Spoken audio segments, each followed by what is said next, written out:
অফলাইনে কীভাবে আমরা কোড এডিটর ইউজ করব। তো আমি একটা ওয়েবসাইটের অ্যাড্রেস দিচ্ছি, সেটা হলো রেপ্লিট, এই replit.com।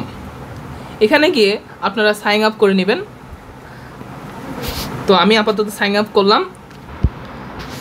তো সাইন আপ করা হয়ে গেলে এইরকম একটা স্ক্রিন আসবে। তো আমি যে কাজটা করব, এখানে ক্লিক করব, তারপর ক্রিয়েট অ্যাপে ক্লিক করব, এখান থেকে টেমপ্লেটে চলে যাব, তারপর আমি যে ভাষায় কোড করতে চাই সেই ভাষাটা দেব। এখানে আমি সি দিলাম, তারপর প্রথম অপশনটা ক্লিক করে দিলাম, তারপর এখানে আমার একটা নাম দিতে বলবে, আমি এটার নাম দিয়ে দিলাম স্যাম্পল। তো দেওয়া হয়ে গেলে এখানে আমি ক্রিয়েট অ্যাপে ক্লিক করে দেব। কিছুক্ষণ সময় নেবে। তো অ্যাপটা ক্রিয়েট করা হয়ে গেলে এইরকম একটা ইন্টারফেস চলে আসবে। এখন আমি করব কি, আমার ফোনে ডেস্কটপ সাইটটা অন করে দেব। ডেস্কটপ সাইট অন করে দিলে কাজ করা তুলনামূলক অনেক সহজ হয়ে যায়। তো এটা একটু লোড হচ্ছে।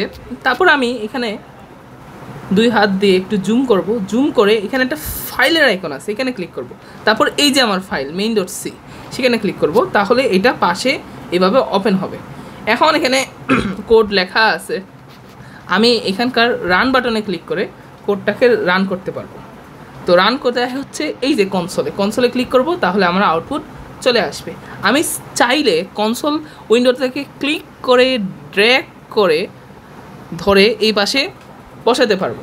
তো এখন কি হবে, এখন যদি আমি আবার রানে ক্লিক করি, তাহলে আমার আউটপুট পুনরায় এখানে চলে আসবে।